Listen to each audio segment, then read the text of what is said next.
Vishwaksen versus YCP party కాదు YCP party కాదు, YCP కార్యకర్తలు, వైసీపీ ఫ్యాన్స్ అని చెప్పాలి. ఎందుకు మ్యాటర్ నేను స్ట్రెస్ చేసి చెప్తున్నానంటే, ఈ రోజు నిన్న జరిగిన పెద్ద ఒక టాపిక్ అయితే జరుగుతుంది ఇండస్ట్రీలో. దాని గురించి క్లియర్ గా వీడియోలో మాట్లాడుకుందాం. మ్యాటర్ లోకి వెళ్తే, మాస్కా దాస్ విశ్వక్సేన్ కొత్త మూవీ లైలా అయితే February 14th అయితే రిలీజ్ అయితే అవుతుంది. ఈ మూవీ వచ్చేసి అయితే ప్రీ రిలీజ్ ఈవెంట్ అయితే చేయడం అయితే జరిగింది. ఈ ప్రీ రిలీజ్ ఈవెంట్ కి మెగాస్టార్ చిరంజీవి గారు ముఖ్య అతిథిగా అయితే రావడం అయితే జరిగింది. సో తను ఈవెంట్ కి వచ్చాడు కాబట్టి ఒక సెంటర్ ఆఫ్ అట్రాక్షన్ అయితే నిలిచిందని చెప్పాలి ఈవెంట్. సో ఈ ఈవెంట్ లో వర్క్ చేస్తున్న ముఖ్యమైన ఆర్టిస్టులు కూడా రావడం అయితే జరిగింది. దాంట్లోనే పృథ్వీ అనే ఒక వ్యక్తి అయితే రావడం అయితే జరిగింది. దీని మీ అందరికీ సుపరిచితుడే, అండ్ చాలా మూవీస్ లో కూడా నటిస్తుంటాడు. 30 years ఇండస్ట్రీ అండ్ డైలాగ్స్ కూడా కొడుతుంటాడు. బట్ తిను చేసిన పెద్ద మిస్టేక్ అయితే ఉంది ఈ event law. First of all మనం ఒకటి గుర్తుపెట్టుకోవాలి, మెగాస్టార్ గారు ఈవెంట్ కి వస్తున్నారంటే చాలు అది ఒక పొలిటికల్ ఈవెంట్ గా టర్న్ అయితే అవుతుంది. ఎందుకంటే మెగా హీరోస్ అలాగే మెగా ఫ్యామిలీ మొత్తం పొలిటికల్ గా ఒక జనసేన పార్టీగా అధికారంలో ఉన్నారు కాబట్టి వాళ్ళు ఇక మొత్తం పొలిటికల్ సెంట్రిక్ గానే ఫిల్మ్ ఈవెంట్ కూడా చేయడానికి అయితే ట్రై అయితే చేస్తున్నారు. అదే జరిగింది ఆ ఈవెంట్ లో కూడా. నైలా అనే మూవీ విశ్వక్సేన్ గారి మూవీ, అండ్ ఆ మూవీకి మెగాస్టార్ గారు రావడంతో ఒక పొలిటికల్ ఈవెంట్ అయితే మారిపోయింది. సో మెగాస్టార్ చిరంజీవి గారు చేసిన తప్పైతే ఏం లేదు. జనసేన పార్టీ గురించి మాట్లాడుకున్నారు. తన ప్రజారాజ్యం పార్టీని జనసేనగా మారింది అని చెప్పి తన గర్వంగా చెప్పుకున్నాడు. అలాగే అల్లర్జున్ చూసి నేను గర్వపడుతున్నాను మంచి మంచి డైలాగ్స్ అయితే చెప్పుకున్నాడు. తన ఒక గర్వంగా ఫీల్ అవుతూ ఎటువంటి ఏ పార్టీని కూడా తక్కువ చేసి మాట్లాడడం అయితే జరగలేదు. One of the artist 30 years Prithvi తిని వచ్చేసి మాత్రం లైన్ అయితే క్రాస్ అయితే చేశాడు. ఎలా అంటారా, తను వచ్చేసి ఇలా పృథ్వీరాజ్ గారు అయితే ఇలా అయితే అనడం అయితే జరిగింది. అది ఏంటంటే, వైసీపీ పార్టీ 150 మేకలు ఉన్నాయి అండ్ చివరికి చూసుకుంటే 11 మేకలు అయితే ఉన్నాయి అన్నట్లు ఈ మూవీలో ఒక అలాగైతే ఉంది అని చెప్పి తను పొలిటికల్ గా స్పీచ్ అయితే ఇవ్వడానికి అయితే ట్రై చేస్తాడు కూడా. మ్యాటర్ ఏంటంటే, అక్కడ 150 మేకలు ఉన్నాయని చెప్పి ఇండైరెక్ట్ గా మొన్న గెలిచిన వైసీపీ పార్టీ 2019 లో పొలిటికల్ గా గెలిచిన దాన్ని రిఫరెన్స్ చేసుకుని మాట్లాడడం జరిగింది. మొన్న ఓడిపోయిన 11 సీట్లు రావడం దాన్ని లింక్ చేసేది తనైతే పొలిటికల్ గా వాళ్ళ మీద పనిచేయడానికి అయితే ట్రై చేస్తాడు. నువ్వు వచ్చిన ఈవెంట్ ఏంటి, నువ్వు వచ్చిన ఫంక్షన్ ఏంటి, నువ్వు వెళ్ళిన ఈ ప్రీ రిలీజ్ ఫంక్షన్ కదా, లైలా మూవీ గురించి కదా, నువ్వు దాంట్లో యాక్టింగ్ చేస్తున్నట్టు ఆ మూవీలో నీ వర్క్ ఎక్స్పీరియన్స్ గురించి చెప్పు, నువ్వు ఎలా వర్క్ చేస్తావో నీ సీన్ల గురించి చెప్పు. అంతేగాని ఆ మూవీలో ఉన్న లేని డైలాగ్స్ ఉన్నట్లు చెప్పడం అయితే జరిగింది. ఇది నీకు ఎట్లా తెలిసిందంటే, విశ్వక్సేన్ గారు ఈ రోజు క్లారిఫై అయితే ఇవ్వడం అయితే జరిగింది. అదేంటంటే, విశ్వక్సేన్ గారు అయితే ఒకటే చెప్పారు. విశ్వక్సేన్ గారి గురించి మాట్లాడే ముందు ఇంకొక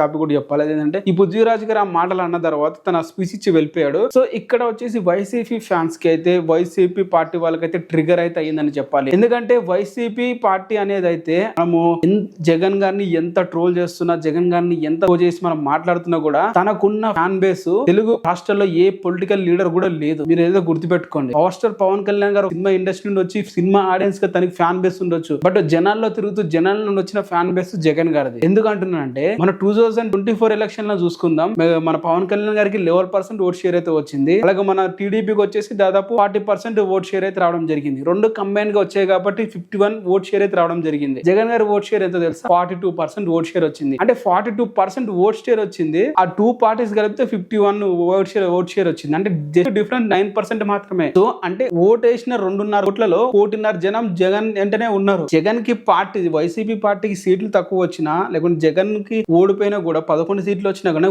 ఓట్ షేర్ అయితే ఏ మాత్రం తక్కువైతే లేదు. ఒక బిగ్గెస్ట్ మాస్ హీరో అని చెప్పుకోవాలి పొలిటికల్ ఈవెంట్ లా, పొలిటికల్ ఫంక్షన్ లా జగన్ అనేటోడు. సో తనని తక్కువ చేసి మాట్లాడుకుంటే కార్యకర్తలు కానీ తనని అభిమానించే వాళ్ళు ఎట్లా ఊరుకుంటారు చెప్పండి. 1.5 మంది ఊరికి ఓటు వేయరు కదా 40% ఓట్ షేర్ ఉన్న వ్యక్తికి. సో ఇక్కడ తినైతే తప్పైతే చేస్తాడు. రీసెంట్ గా ఇలాంటి 2 అయితే జరిగాయి. రిపబ్లిక్ ఈవెంట్ లో మన పవర్ స్టార్ పవన్ కళ్యాణ్ గారు ఇలాగే మాట్లాడడం జరిగింది. వైసీపీ అధికారంలో ఉన్నప్పుడు రిపబ్లిక్ మూవీ చాలా మంచి స్టోరీ ఉండే మూవీ, ఆయన కూడా ఫ్లాప్ అయితే అయిపోయింది. ఎందుకైంది మన అందరికి క్లారిటీ వచ్చింది. రీసెంట్ గా game changer pre release event లో పవర్ స్టార్ పవన్ కళ్యాణ్ గారు ఇట్లనే వైసీపీ మీద అయితే మాట్లాడడం జరిగింది. సో ఆ మూవీ కూడా ఏం చేస్తారో వైసీపీ పార్టీ వాళ్ళు మనం క్లియర్ గా చూసాం. వాళ్ళు గురించి మాట్లాడితే వీళ్ళు మూవీని ఫ్లాప్ చేసేస్తారని కాదు, జనాలు చూడరు మూవీ. ఇప్పుడు ఫర్ ఎగ్జాంపుల్, ఒక ఊర్లో ఒక 1000 మంది ఉంటే ఆ 1000 మందిలో ఒక 500 మంది జగన్ కి సపోర్ట్ చేసే వాళ్ళు ఉంటారు. మిగతా 500 మంది పవన్ కళ్యాణ్ కి చంద్రబాబు కి సపోర్ట్ చేసే వాళ్ళు ఉంటారు. ఈ 500 మందికి నువ్వు జగన్ ని తక్కువ చేసి సీన్లు పెట్టి జగన్ తక్కువ చేసి మాట్లాడుతుంటే ఆ 500 మంది నీ మూవీ చూడడానికి ఎలా వస్తారు చెప్పండి.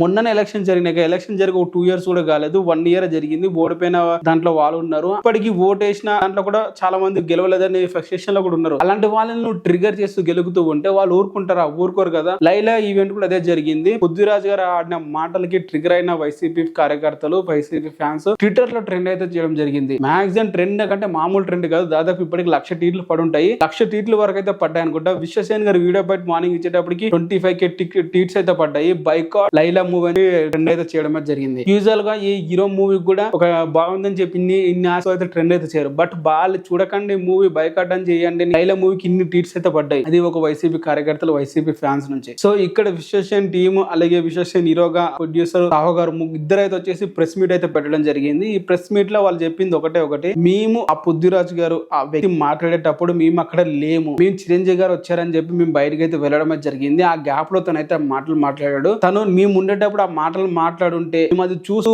నవ్వి లేకుండా మేము అది చూస్తూ ఏం అనకుండా ఉండుంటే మేము తప్పు. బట్ మేము అక్కడ వాళ్ళు మాట్లాడేటప్పుడు తను మాట్లాడేటప్పుడు మేము అక్కడ లేము, ఉండుంటే మైక్ గుంజుకునే వాడిని అని చెప్పి విశ్వసేన్ గారు అయితే క్లారిటీ అయితే ఇచ్చారు. అలాగే వైసీపీ ఫ్యాన్స్ కి అలాగే జగన్ గారు అందరికి సారీ అయితే చెప్పడం జరిగింది. నా మూవీ ఈవెంట్ లో జరిగింది, నా మూవీ ఫంక్షన్ లో అంటే మాటలు పడ్డాయి ఒక పార్టీ గురించి అని చెప్పి నేను సారీ అయితే చెప్తున్నాను. నా మూవీని అయితే బైకౌట్ అయితే చేయకండి, చూడండి అని చెప్పి అయితే తనైతే తన విన్నపదన అయితే చెప్పుకొని వచ్చాడు. దీన్ని సాటిస్ఫై అయ్యారు వైసీపీ ఫ్యాన్స్ చాలా మంది. మూవీని చూస్తామని చెప్పి ఇప్పుడు చాలా మంది ట్వీట్స్ కూడా వేస్తున్నారు. అయినా కూడా పృథ్వీరాజ్ వచ్చి సారీ చెప్పాలని చెప్పి కొంతమంది ఇంకా కోర్ ఫ్యాన్స్ ఉంటారు, వాళ్ళైతే ఇంకా ట్వీట్స్ అయితే వేస్తున్నారు. బట్ వాళ్ళు ట్వీట్స్ ఎందుకు వేస్తున్నారు మనం ఒకటి అర్థం చేసుకోవాలి. ఈ ఈవెంట్ జరిగినప్పుడు మెగా చిరంజీవి గారు వచ్చారు, ఈ పృథ్వీరాజ్ గారు వీళ్ళందరూ వచ్చినా కూడా అక్కడ మెయిన్ టాపిక్ ఏంటంటే విశ్వసేన్ గారి మూవీనే. సో తను వచ్చి మీకు సారీ అయితే చెప్పేస్తాడు, మీరైతే సాటిస్ఫై అవ్వాలి దానికి. తను నెక్స్ట్ ఏ మూవీలో గానీ ఏ ఈవెంట్ లో గానీ తనని పిలవాలంటేనే ఆలోచించి స్టేజ్ కి మీరు తీసుకుని వచ్చారు. సో మీరు దీనిలో అయితే అచీవ్ అయితే అయ్యారు. సో మీరు ఇక్కడ నుంచి స్టాప్ చేసేస్తే బెటర్. ఇట్లా మూవీ వస్తుంది కాబట్టి మూవీ చూసి అయితే ఎంజాయ్ చేయండి. మూవీలో డైలాగ్స్ ఏమైనా ఎక్కువగా ఉంటే మాత్రం అప్పుడు ట్రిగర్ అయితే అవ్వండి అని చెప్పి నేను అనుకుంటున్నాను. సో ఇప్పటికైనా అర్థం చేసుకోండి, వైసీపీ జగన్ తక్కువ అయితే చేయకండి. వాళ్ళకున్న mass fan base mass audience ఎవరికైతే ఉండరు నేను సినిమా భాషలో చెప్పాలంటే. సో మీరు తక్కువ చేసి ట్రోల్ చేయాలనుకుని తక్కువ చేసి జగన్ మాట్లాడుకుంటే మాత్రం మీకే రివర్స్ లా తిరిగి కొడతారు వాళ్ళు అని చెప్పి అయితే నేను మాట్లాడుతున్నాను. ఎవరిని తక్కువ చేయకండి, అందరిని ఒకేలాగా చూడండి అనేది నా ఒపీనియన్. సో ఇది గైస్ లైలా అలాగే వైసీపీ పార్టీ మూవీకి జరిగిన గోల్ అంతా 2 days మొత్తం క్లియర్ గా చెప్పాను అనుకుంటున్నాను. ఇలాగే రోజు ట్రెండింగ్ అయిన టాపిక్స్ మాత్రం వీడియో అయితే చేస్తాను, డైలీ ఒక వీడియో అయితే వస్తుంటుంది. అండ్ అలాగే మన హీరోస్ మీద అయితే ఒక్కొక్క వీడియో అయితే వస్తుంది అప్డేట్స్ ఉన్నప్పుడు. సో మీరైతే వీడియోని లైక్ చేసి నన్ను సబ్స్క్రైబ్ అయితే చేసుకోండి. And thank you for the watch.